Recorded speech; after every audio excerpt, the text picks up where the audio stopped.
देवियों और सज्जनों, रोज़ की तरह आनंद लेखनी ब्लॉग में आपका हार्दिक स्वागत है। रोज़ की तरह मैं आज आप लोगों के सामने एक अपने विचार प्रस्तुत कर रहा हूँ। आशा है आप लोगों को वो अच्छे लगेंगे और मेरे विचारों से मैं खुद भी कुछ सीखने की कोशिश करूँगा और मैं अपने विचारों को आम लोगों तक पहुंचाने की कोशिश करता हूं कि मैं कुछ अच्छा करूं, कुछ लोगों के मन में अच्छा आए और अच्छे विचार करें। तो आप लोगों को मेरे विचार कैसे लगते हैं आप सुनिएगा और इसका आनंद लीजिएगा। इस संसार में प्रायः ऐसा देखा जाता है कि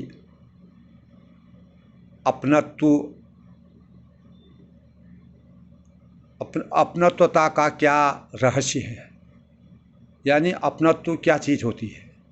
अपनत्व से हम कैसे अपने जीवन में किसको अपनत्व कहते हैं, कौन अपना हमारा अपना है, कौन पराया है, इस चीज़ का हमको ज्ञान होना चाहिए। ये मेरे परिवार वाले हैं, यही मेरे अपनत्व के भाव से हैं, या पूरा संसार अपनत्व का है, या पूरा समाज अपना है। इन विचारों से हम जो है जब अपने को अपने मन में अपने विचारों को लाते हैं तो पूरा संसार एक अपनत्व भाव के भावों से जुड़ा हुआ है।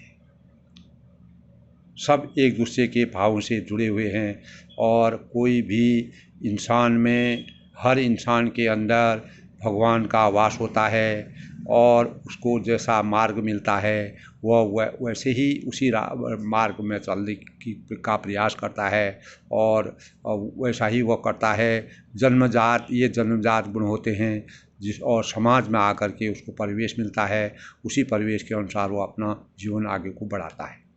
अपनत्वपन मनुष्य का सबसे बड़ा आभूषण होता है। जरूरी नहीं है कि ये संविदा मात्र ये अपनत्वपन जरूरी नहीं है कि खून के संबंध से जुड़ी हुई होती है कि ये मेरा लड़का है, ये मेरा पिता है, ये मेरी माँ है, ये इससे हमारा अपनत्व नहीं जुड़ा हुआ है। वह तो एक वंश परंपरागत चलता रहता है और वह उसमें अपनत्वता कहाँ पर वास्तविकता है उस चीज़ को मैं समझाने की कोशिश कर रहा हूँ। कहा भी है, जुड़ी होती है, अपितु जही के जही पर सत्य संदेहु, सोते ही मिलई न कछु संदेह। को चरितार्थ करते हुए हम कहते हैं कि जिसका जिस पर सत्य स्नेह होता है वही अपनत्व भावों से परिपूर्ण है। ये नहीं कि अब मुझे मुख्य समय में जो मेरा मेन समय है उसमें मुझे अपने बच्चों की ज़रूरत है, सबकी ज़रूरत है, ये ज़रूरी नहीं है। परमात्मा के नज़रों में ये नहीं है कि वही मुझे मिल जाएगा, उसी से मैं सुख चयन करूँगा। दोस्तों, ऐसा बिल्कुल नहीं सोचना है। कोई भी आदमी जिसका जिस पर स्नेह होता है, जिसका जिस पर अंतरात्मा से स्नेह होता है, करते हैं हम अपने बच्चों के लिए, सब लोग करते हैं। लेकिन वास्तव में जो अपनत्व भाव है वह कहीं पर भी किसी से भी जागृत होता है और जो मुख्य समय जब मेन टाइम आता है उसमें कौन किसके काम आएगा इसका पता किसी को भी नहीं होता है। इसलिए हमको अपनत्वता के भाव को समझ करके पूरे संसार को अपना परिवार समझना चाहिए। वसुधैव कुटुंबकम की भावना अवश्य होनी चाहिए कि किस समय हमारे काम कौन आ जाए, हम किस परिवेश में हैं, किस परिवेश में हमको किस इंसान की ज़रूरत पड़ेगी, कैसी आवश्यकताएं हमको पड़ेगी, इसका ज्ञान हमें होना बहुत ज़रूरी है। इस प्रकार दिल से चाहने वालों के लिए किसी भी प्रमाण या अपना पराये की कल्पना नहीं की जाती है। जो दिल से चाहते हैं, जो दिल से इन भावों को समझते हैं, उसको अपने और पराये के बीच में कोई कल्पना करने की आवश्यकता नहीं है। यह सभी विधि द्वारा निर्धारित रहता है, भगवान के द्वारा यह निर्धारित रहता है। किसी बात के लिए कोई दोषी, अगर किसी का कोई भी चीज़ होती है, दोषी कोई नहीं होता है। सब निर्दोष हैं, सब दोषी होते हैं। लेकिन दोषी कोई होता है तो उसको बनाया जाता है। हमारे समाज में ही हम ही लोग उनको उसी को दोषी बनाते हैं। इसके लिए हम ही उसके साक्षी हैं, हम ही उसके निर्माता हैं। तो दोषी वास्तव में भगवान की नज़र में दोषी कोई नहीं है, क्योंकि हमारी सभी क्रिया और प्रतिक्रिया परमात्मा के आशीर्वचनों पर निर्भर रहती है। परमात्मा ने हमको जब सृष्टि ने हमारी रचना की, हम पैदा हुए, तो उसी समय से हमारे जो प्रतिक्रियाएं होती हैं, जो क्रियाकलाप हम करते हैं, वह उसी समय निर्धारित होता है। जो जस करहीं, अब उसमें ये होता है जो जस करहीं तस फल शाखा। रामचरितमानस में कहा है जो जस करहीं तस फल शाखा। जो जैसा करेगा, जैसा उसको आगे को अच्छा लगेगा, वह वैसे ही फलों का उपभोग करेगा, वैसे फल प्राप्त होगा। ये नहीं कि मतलब अभी मेरे पास बहुत कुछ है, कल के दिन में ये कुछ नहीं। जैसा हम कर्म करेंगे वही हमको आगे को मिलना है, उसी का भोग हमको करना है। दोस्तों, यह चरितार्थ है कि हम मन, वचन और कर्म से जिसको अपने अंतर्मत में विराजमान करते हैं, या फिर व्यक्तित्व से हमारे अंदर में सकारात्मक की सोच होती है, वह निश्चित ही भले या बुरे समय में अपनी उपस्थिति दर्ज स्वयं करके हमें कृतार्थ करने की कोशिश करता है। इस बात को समझिए आप लोग। हमारे जन्मोत्सव से ही, जब हम जन्म लेते हैं, जन्मोत्सव से ही हमारे जीवन के प्रारंभिक काल से ही विभिन्न प्रकार के लोगों से जुड़ाव व बिखराव का दौर चलता रहता है। किसी से हम जुड़ते हैं, किसी से बिखराव होता है। ये दौर हमारा जीवन पर्यंत चलता रहता है। जैसे समय विभिन्न प्रकार के वातावरण के परिवर्तनों में अलग अलग प्रकार की छटा पृथ्वी मंडल में बिखेरता है, उसी अनुरूप हमारे जीवन में भी समय परिस्थितियों के अनुकूल प्रतिकूल परिवर्तन का दौर समय समय पर हमारी परीक्षा लेता है और हमारी नियति या निजी आवश्यकताओं के अनुरूप हम कहीं सफलता प्राप्त करते हैं और कहीं विफलता हाथ लग जाती है। ये समय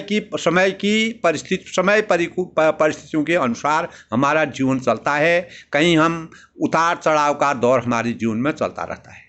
ये सृष्टि का नियम है और इसके साथ हमको चलना पड़ता है। सृष्टि की संरचना के अनुसार किसी भी व्यक्ति विशेष की परख करना, उसके चारित्रिक गुणों की पहचान करना तब तक आसान नहीं होता है जब तक हम परस्पर एक दूसरे के नज़दीक नहीं रहते।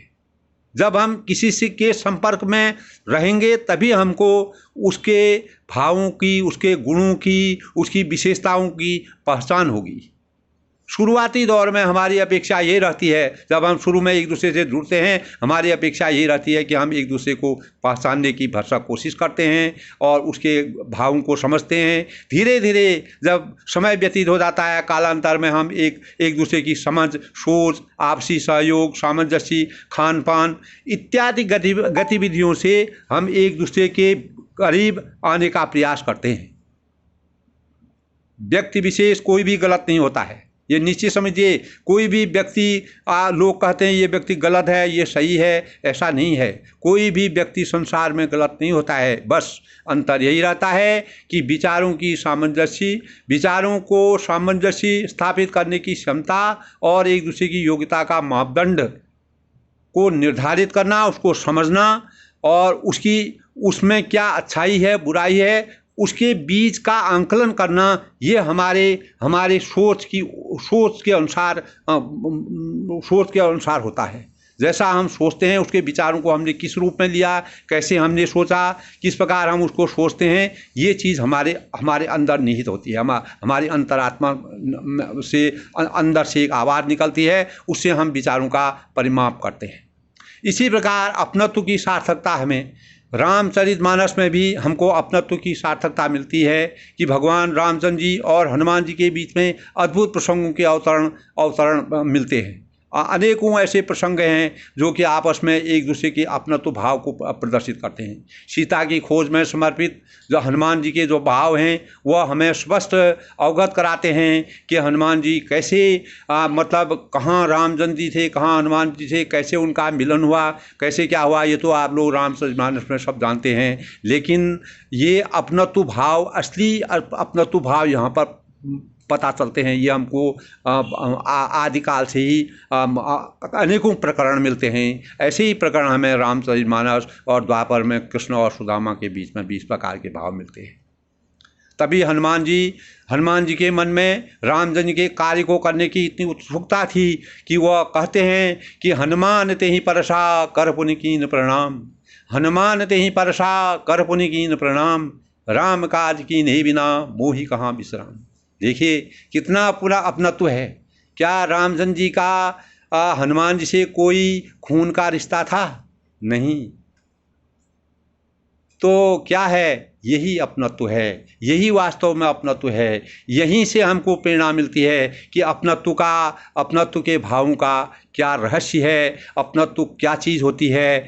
अपना और पराया हम लोग करते हैं, लेकिन कौन किस समय किसके कार्य में हाथ बढ़ाएगा, कहाँ पर किस जीवन के किस उम्र के दौरान कौन आदमी किसको आगे बढ़ाएगा, कौन किसकी मदद करेगा, कौन किसका सहयोग करेगा, ये सबसे बड़ी बात है। सीता जी जैसे आप जानते हैं, सीता जी का हरण हुआ, हमको तो यही प्रसंग मिलते हैं कि सीता जी के हरण होने में हनुमान जी का जो रोल अदा किया, उन्होंने जो अपनी भूमिका अदा की, वह रामचंद्र जी ने उनको अपना एक मित्र बनाया, सखा बनाया, और उस रूप में उन्होंने यही कहा कि मैं जब तक रामचंद्र जी का कार्य नहीं करूँगा मैं बिल्कुल भी विश्राम नहीं करूँगा।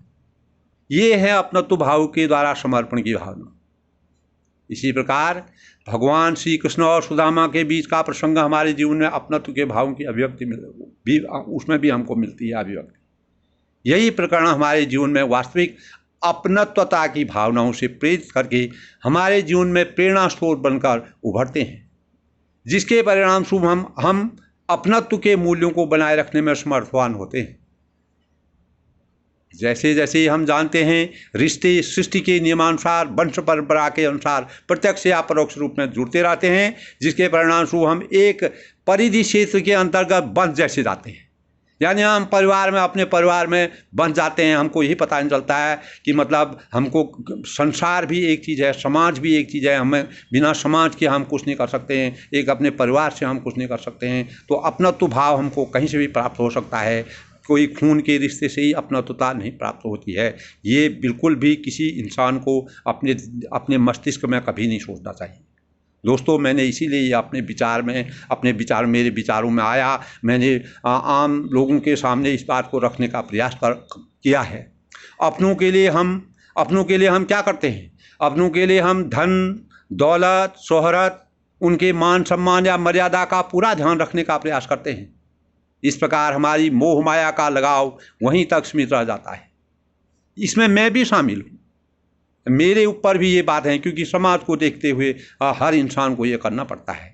लेकिन हमको थोड़ा इससे हट के सोचना है, जिससे हम एक चहारदीवारी इस परिधि में बच करके हम एक चहारदीवारी के क्षेत्र में जीवन यापन कर अपने को समाज से जोड़ने का प्रयास जीवन भर करते रहते हैं। यह साधारणतया एक साधारण जीवनचर्या व्यतीत करने वाले लोगों का जीवन वृत्तांत है, जो साधारण जीवन यापन करते हैं, जिनको समाज से कोई मतलब नहीं है, देश से कोई मतलब नहीं है, स्वयं से कोई मतलब नहीं है। उन लोगों के अंदर केवल यही रहता है कि हम एक सीमित चारदीवारी के अंदर बंधे रहें और वहीं पर हमारा नियंत्रण हो, हमारा जीवन स्थिर रहेगा तो सब कुछ रहेगा, नहीं तो कुछ नहीं। लेकिन हमको अपने जीवन से ज़्यादा दूसरे के जीवन के बारे में सोचना चाहिए, उनके सुख दुख में काम आना चाहिए, तभी हमारे ऊपर अपनत्व की भावना जागृत होगी। यानी समाज अपनत्व की भावना हमारे ऊपर जागृत होनी चाहिए। यह साधारणतया एक साधारण जीवनचर्या व्यतीत करने वाले लोगों का जीवन वृत्तांत है। यहाँ तक हम समाज में रहने लायक अपने को बना लेते हैं। यहाँ तक तो सब लोग अपने को बना लेंगे, अपने को समर्थवान समझेंगे कि मैंने इतना कर दिया, मैं अपने परिवार का भरण पोषण कर रहा हूँ, सब कुछ कर रहा हूँ, मैं इसी में सीमित हूँ, मेरी परिधि इतनी है या मेरा अंत क्षेत्र इतना ही है। इसके अलावा जीवन में अपनत्वपन एक ऐसा स्वरूप दिखाई देता है जिससे इस संसार महानाट्य में जन्म तो लिया है, हमने इस संसार महानाट्य में जन्म तो लिया है, लेकिन उनका जीवन वृत्तांत बिल्कुल हटकर होता है। संसार महानाट्य सबने जन्म लिया, उनका जीवन जो इस तरह के लोग हम ही हैं उसमें तो इस प्रकार के होते हैं, तो हमारा जीवन बिल्कुल हटकर होता है। कुछ समय के लिए वे निजी संबंधियों से जुड़े रहते हैं और समय के साथ उनके जीवन में बहुत तेज़ी से ऐसा परिवर्तन आता है कि वे एक अनजान और अलगाव का साथ जीवन यापन करने का मन बनाकर चलने की सोच रखने लग जाते हैं। या उनकी काल्पनिकता की शक्ति नहीं, बल्कि परमात्मा प्रदत्त उनका जीवन किसी नए रास्ते की तलाश करने के लिए कृतसंकल्प होकर अग्रसर होने की प्रेरणा से अभिभूत होने लगता है। यानी तब वह जानता है कि मतलब संसार में हमको हमारे अलावा भी कोई है। जब हम समाज के बारे में सोचते हैं, किसी व्यथित आदमी के बारे में सोचते हैं और अपनत्व के भाव का वास्तविक अर्थ समझते हैं, तब हमको पता चलता है कि हमको कृत संकल्प होकर कहाँ जाना चाहिए। ये जो है इस संसार महानाट्यशाला में जो भी लोग होते हैं, जिनमें अपने जीवन के अलावा किसी दूसरे के प्रति भी अच्छे भाव होते हैं, उसको भी आगे बढ़ाने की कोशिश करते हैं, सारे संसार के साथ अपनत्व भाव होते हैं, वह उसकी जीवन यापन करने की शैली कुछ अलग ही होती है। धीरे धीरे उसके अंतर्मन में वह धीरे धीरे जब सोच आती है, इस प्रकार के भाव दिमाग मस्तिष्क में आते हैं, तो धीरे धीरे उसके अंतर्मन में ज्ञान, शिक्षा, समाज, प्रेम और राष्ट्रहित की भावनाओं का स्वतः संचार होने लगता है। अपने आप ही हो जाएगा वो, क्योंकि उसको ज्ञान आ गया, वह सोच लिया कि मतलब अपना तो भाव क्या है। कुल मिलाकर देखा जाए तो उसे खुद इस बात का एहसास नहीं होता है कि आखिर यह काम किस दिशा की ओर अग्रसर हो रहा है। दुनिया में ऐसे अनेकों उदाहरण हैं जिसकी निगाहों में सारा संसार अपनत्व की माला रूपी धागे में पिरोकर जीवन में कीर्तिमान स्थापित करने की ओर अपने कदम बढ़ाकर आश्चर्यजनक कार्यों को अंजाम तक पहुंचाने में कामयाबी हासिल करने में सफलता प्राप्त करके, नाम रोशन करके, ऐतिहासिक मूल्यों की उपलब्धि प्राप्त करके मानवता के लिए संदेशक बनकर स्तंभ की तरह अटल रहने की अभिव्यक्ति आ जाती है। ये जो बड़े बड़े लोग होते हैं, जिनको देश के प्रति अपनी भावनाएं होती हैं, समाज के प्रति भावना होती है, जिनको कुछ देश के प्रति नया करने की सोच होती है, जो आविष्कार करते हैं और नए आविष्कार करते हैं, हर क्षेत्र में, खेल जगत में, किसी भी जगत में वह आगे बढ़ते हैं। तो साहित्य के जगत में आगे बढ़ते हैं, खेल जगत में आगे बढ़ते हैं, आविष्कार के जगत में आगे बढ़ते हैं, अनेक प्रकार की प्रतिभाएं औद्योगिक क्षेत्र में आगे बढ़ते हैं। तो उन लोगों की मानसिकता बहुत ही एक आम इंसान से हटके होती है। उन्हीं के बदौलत हमारे पूरे संसार में अपनत्व की भावना का वास्तविक अर्थ उन्हीं की जीवन शैली से हमें प्राप्त होता है। जो अपने बारे में नहीं सोचते हैं, जो समाज के बारे में, देश के बारे में, विश्व के बारे में ज़्यादा सोचते हैं और अपने बारे में नहीं सोचते हैं, वह केवल इस संसार में जन्म लेते हैं, जन्म लेके चले जाते हैं और अपना नाम रोशन कर जाते हैं। ये सबसे बड़ी बात है और वही अपनत्व की परिभाषा के सबसे बड़े प्रमाण है। मानव जीवन में अपनत्व का वास्तविक स्वरूप है मानवता को जागृत करने की कोशिश करना। अपनत्व के आगे न कोई जाति है, न धर्म है, न संप्रदाय है, न कोई मजहब है। ये जान लीजिए, हर एक व्यक्ति को ये सोचना चाहिए कि अपनत्व के आगे कोई जाति नहीं होती है, कोई धर्म नहीं होता है, कोई संप्रदाय नहीं होता है, न कोई मजहब होता है। यह तो मानवता की सोच की ऊंचाइयों तक पहुंचने का भरसक प्रयास है। दोस्तों, इस बात को सोचिए, आत्मा का परमात्मा से मिलन का सबसे बड़ा उपहार है। आत्मा जब परमात्मा से मिल जाती है तो वही हमारे लिए सबसे बड़ा उपहार है। जिस प्रकार मानव जनित शरीर में लगभग सभी अंगों की समानता है, बाहरी आवरण भिन्न भिन्न है, लेकिन परमात्मा प्रदत्त अंतरात्मा सबकी समभावमय है। एक भावों से सामंजस्य, एक भावों के सामंजस्य से बनी हुई है।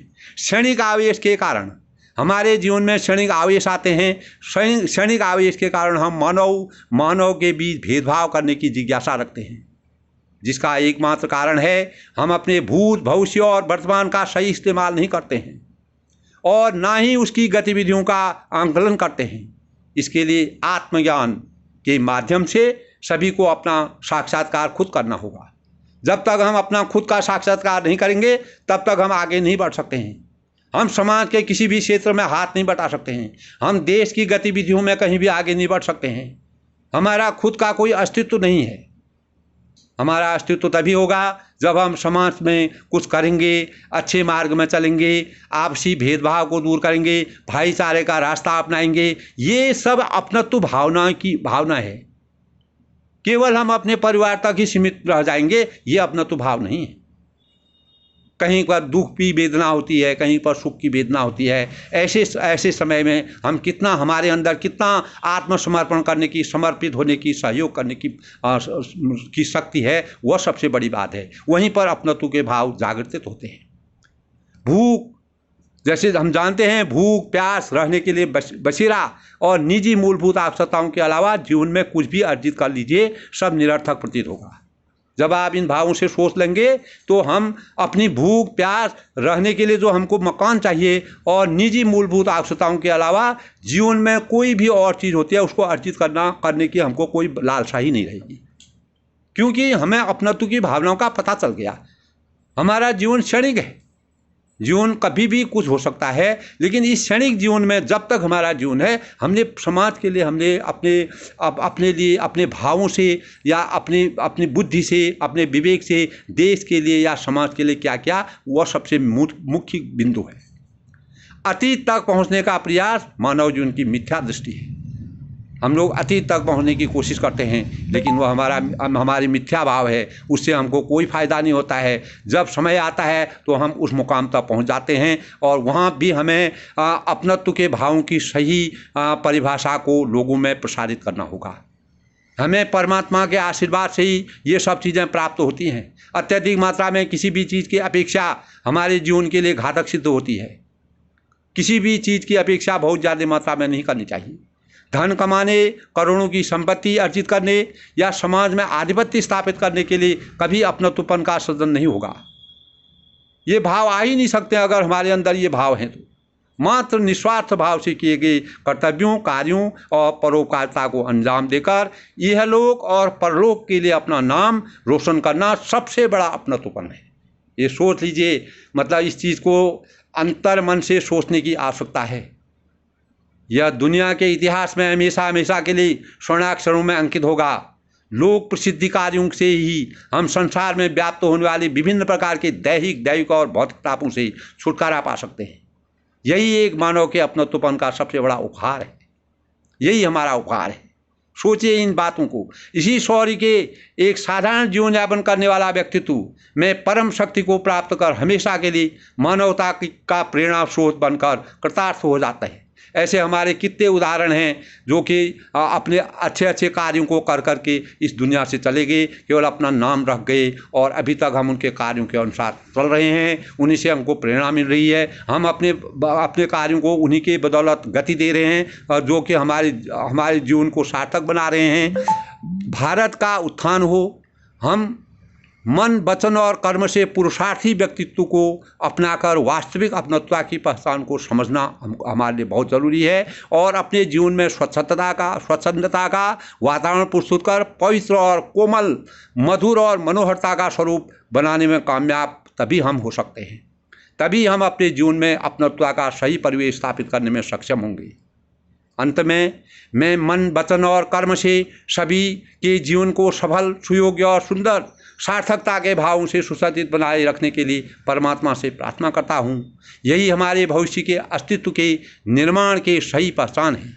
अगर हमें अपने अस्तित्व को आगे पहुंचाना है, अपने अस्तित्व का निर्माण करना है, यही चीज़ें जीवन में अगर सब लोग चरितार्थ करेंगे तो हम किसी भी रास्ते से पीछे नहीं हटेंगे। हमारा जीवन हमेशा उज्जवल रहेगा। हम उज्ज्वलता की ओर बढ़ेंगे, निरंतर आगे बढ़ेंगे। स्वच्छंदता रहेगी। जब तक हमारा जीवन रहेगा हम सुखी रहेंगे, संपन्न रहेंगे। भारत का उत्थान हो, विश्व में शांति की स्थापना हो, इन भावों से अपने और भावी पीढ़ी के लिए कृतसंकल्प होकर संस्कारों को सच्चे दिल से अपनाने की प्रेरणा से फलीभूत होंगे।